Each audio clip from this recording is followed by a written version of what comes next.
زۆرینەی ئەو توێژەرە کوردانەی کە لە بوارەکەدا پێشڕەون پێیان وایە کە زمانی کوردی لە ئاوێستاوە هاتووە. بەڵام ئەگەر زمانی کوردی لە ئاوێستاوە هات بێت، ئەوە دەبێت ناوی شوێنە دێرینەکانی سەرخاکی کوردستان ئاوێستایی بن. خۆشبەختانە چەندین ناوی دێرینمان هەیە کە هەزاران ساڵە لە سەرخاکی کوردستان تۆمار کراون و لە ڕێگایانەوە دەتوانین لە بنەچەی ئەم ناوانە بگەین. بۆ نمونە هەندێک لە ناوە کوردیەکان نزیکی 2600 ساڵ لەمەوبەر لە کوردستاندا تۆمار کراوە. یەکێک لەو ناوانە لە تەک ڕووداوی ڕاگواستنی جووەکاندا بۆ کوردستان تۆمار کراوە. ئەم ڕاگواستنە لە ساڵی 1922 پێش زایندا ڕوویداوە. ڕاگواستنەکە لە سەرچاوی ئاشووریدا لەو سەردەمەدا تۆمار کراوە بێ ناوهێنانی شوێنەکان. بەڵام لە تەوراتدا لە بەدشی پاشاکاندا ناوی شوێنەکان تۆمار کرا و دەقەکە دەڵێت. پاشان پاشای ئاشوور هەموو خاکەکەی داگیر کرد و بەرەو سامریە چوو بۆ ماوەی 3 ساڵ گەمارویدا. لە ساڵی نۆهەمی حوشیەدا پاشای ئاشوور سامریەی گرت و ئیسرائیلیەکانی بردتە وڵاتی ئاشوور. ئەو لە حالا لە گۆزان لەسەر ڕووباری خاپور و لە شارەکانی مات داینان.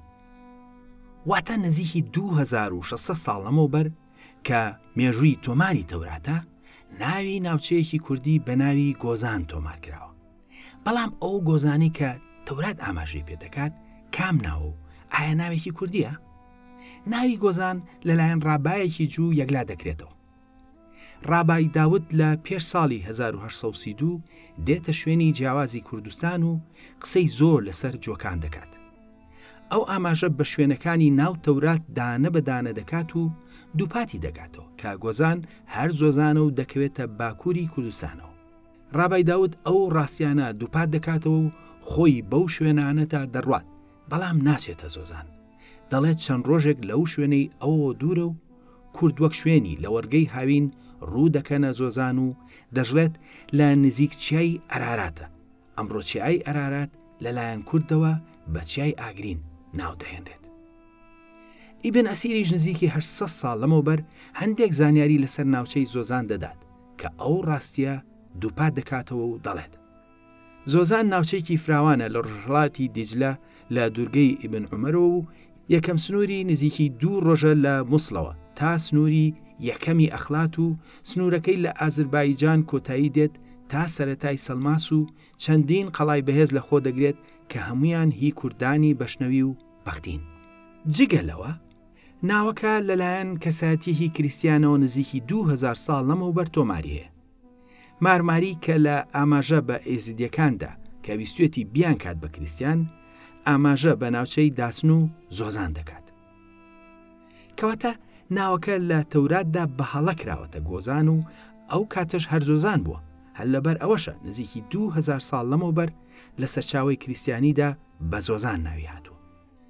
بەو جۆرە بە بەڵگەوە دەرکەوت زۆزان کە ناوێکی کوردی و لە زمانەکەدا مانای کوێستان دەدات 2600 ساڵ لەمەوبەر تۆماری هەیە و هەتاوەکو ئەم ڕۆژ کەسایەتی کورد هەیە ئەو نازناوە بەشێکە لە ناویان. واتە ناوی زۆزان ناوێکی کوردیە و ماناکەشی ئەمڕۆ وەک خۆی ماوە. ئەوەی گرنگە ناوەکە لە سەردەمی ئیسلامیشدا نزیکی 800 ساڵ لەمەوبەر ناوی هاتووە و 2000 ساڵیش لەمەوبەر لە سەرچاوی کریسیانیدا ناوی هاتووە. زۆزان نمونەی ناوێکە کە نزیکەی 2600 ساڵ لەمەوبەر تۆمار کراوە، بەڵام ناوەکە هەتاوەکو ئەمڕۆ هەمان مانای هەیە. ئەم ناوە دواتر لە سەرچاوی جیاواز و لە سەردەمی جیاوازیشدا هەر تۆمار کراوە. بەڵام جگە لە ناوی زۆزان ئێمە ناوی تریشمان هەیە کە هاوشێوەی ئەو نازانین کە یەکەم جار تۆمار کراوە، بەڵام پێکهاتەی ناوەکە خۆی ئەومان پێ دەڵێ کە ئەم ناوە دەگەڕێتەوە بۆ سەرەتای شارستانیەتی مرۆڤایەتی.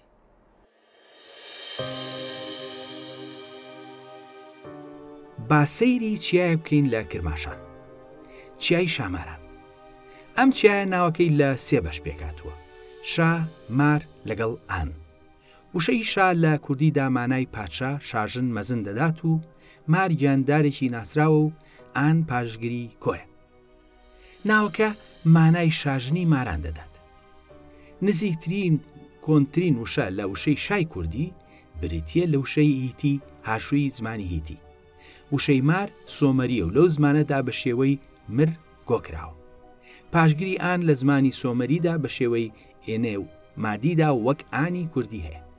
بۆ جۆرە ناوی هاشوماران یا هاشومرێن بەنزیکی 4000 ساڵیش لەمەوبەر هەر هەمان مانای وشە کوردیەکەی هەبووە. کەواتە هەندێک لە ناوە کوردیەکان هەرچەندیژە مێژووی سەرەتای دەرکەوتنیان نازانرێت، بەڵام پێکهاتی ناوەکە هیچ گومانێک لە دێرینی هەزاران ساڵیان ناهێڵێتەوە. ئێمە لەم بەرنمەیەدا هەوڵ دەدەین کە ئاماژە بە شوێنی جیاوازی کوردستان بکەین. با بچینە ناوچەی بادینان و باکووری شاری دۆک. لەوێ ناوی شوێنێک هەیە لە سەر سنووری باکوور و باشووری کوردستان. پێکهاتەی ناوەکە ئەمڕۆ لە زمانی کوردیدا مانایەکی ڕوونی هەیە. لە هەمان کاتدا ناوەکە لە کۆنترین زمانی مێژوودا هەمان مانایە. ناوچەی بەروار یان بەرواری باڵا ناوچەیەکە کەوتۆتە باکووری پارێزگای دهۆک لە باشووری کوردستان و بەشێکی کەمیشی دەکەوێتە باکووری کوردستانەوە. ناوەکە بەرواری باڵا لە 3 بەشی سەرەکی پێکاتووە: بەر، وار، باڵا. ئەم سێ وشەیە لە کوردیدا هەر 3 مانایان هەیە. یەکەم وشە بەر چەندین مانای هەیە لە زمانی کوردیدا، لەوانە پێش، لایەک، لا، ڕوو. لە سۆمەریشدا بە شێوەی بەر مانای لا یاخود تەرەف دەدات. جگەلەوە چەندین مانای تریشی لەگەڵ کوردیدا هاوبەشە. وار لە کوردیدا مانای دەبێتە وڵات شوێن و لە سۆمەریدا ورو ماناکەی دەبێتە شار ناوچە دەڤەر گوند. لە سۆمەریدا بە شێوەی گۆکردنی ئیری هەر هەمان مانای هەیە و لە کوردیدا ئار ماناکانی شار جێی هەوار شوێنی گەورە نزیکترە لە سۆمەری. بەو جۆرە بەرواری کوردی بە سۆمەریش بە شێوەی بەرورو بەنزیکی هەمان مانای ناوە کوردیەکەی بەرواری هەیە. وشەی باڵا کە لە کوردیدا مانای بەرس یاخود سەر و چەندین مانای تری هاوشێوە دەدات و لە سۆمەریدا چەندین مانای هەیە و دوو لە ماناکانی دەبن بە بەرزکردنەوە و هەڵهێنان و چەند مانایکی تر. هەرچەندە مانای بەرزکردنەوە مانای سەرەکی وشەکە نییە لە سۆمەریدا، بەڵام ئەو مانایەش لە زمانەکەدا هەیە. بۆ جۆرە لە کاتێکدا کە ناوی بەروار بە تەواوەتی سۆمەریە، ئەگەر هەیە کە لە سۆمەریدا بە شێوەی بەرئور و باڵا بەنزیکی هەمان مانای بەرواڵی باڵای کوردی دابێت. واتە هەرچەندە مێژووی ناوەکە بە بەڵگەوە نازانین، بەڵام بەڕوونی دەردەکەوێت کە ئەم ناوە کوردی ئەمڕۆ بەنزیکی هەمان مانای سەردەمی سۆمەری هەیە. هەندێک لە ناوەکان چیرۆکی سەیر و سەمەرە و مێژووشیان لە تەکدا. یەکێک لەو ناوانە کێلەشینە کە ناوچەیەکە دەکەوێتە پارێزگای هەولێر و سنووری نێوان باشوور و ڕۆژهەڵاتی کوردستانەوە. ناوی کێلەشین لە سەردەمێکی دێرینەوە لە کوردستاندا تۆمار کراوە. ناوی کێلەشین زیاتر لە 2000 ساڵ لەمەوبەر لەلایەن سرابۆ ئاماژەی پێکراوە. هەروەها نزیکی 1900 ساڵ لەمەوبەریش لەلایەن جوگرافی ناس پتۆڵمیەوە. ئەوان وەک شوێنێکی شاخاوی لە ڕۆژهەڵاتی هەولێر و لە نزیک سیدەکان ئاماژیان پێکردووە. کێلەشین ناوەکەی بەهۆی کێلێکەوە بووە کە لەو ناوچەیەدا لەلایەن پاشای ئورارتو ئیشپۆنیەوە زیاتر لە 2800 ساڵ لەمەوبەر دانراوە و دەقێکی لەسەر نووسراوە کە وردەکاریەکانی خوێنراونەتەوە. ئەو کێلە هەتاوەکو ساڵی هەشتاکانی سەدەی ڕابردوو لە شوێنی خۆی مابوو.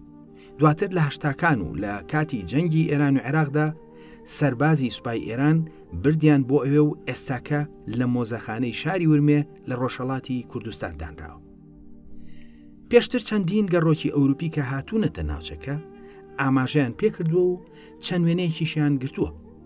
بەڵام ئەوەی کە بۆ ئەم بەرنامەیە گرنگە ئەوەیە کە ناوچەکە بەهۆی ئەو کێلەوە ناونراوە کێلەشین. شین لە کوردیدا بە ڕەنگی شین یان سەوزی تۆخ و خۆڵەمێشیش دەگوترێت. هەر لەبەر ئەوەیە کە ناوچەکە بە ناوی کێلەکەوە ناونراوە. ئەو کاتێک کە زیاتر لە 2800 ساڵ لەمەوبەر کێلەکە دانراوە، نازانرێت ناوی شوێنەکە چی بووە، بەڵام دیارە ناوەکە دواتر بەهۆی کێلەکەوە کراوە بە کێلەشین. ئەوەی کە ڕوونە ئەوەیە زیاتر لە 2000 ساڵ لەمەوبەر تۆماری هەیە بەو ناوە و دەشێت تەمەنیشی زیاتر بێت. ئەوەی کە گرنگە ئەوەیە زیاتر لە 2000 ساڵ لەمەوبەر باو و باپیرانمان ناوی شوێنەکەیان بە کوردی داناوە. بەو جۆرە کێلەشین جارێکی تر ئەوە دەسەرمێنن کە 2000 ساڵ لەمەوە بەریش کێلەشین هەر هەمان مانای داوە و بە زمانی کوردی ئەمڕۆیە.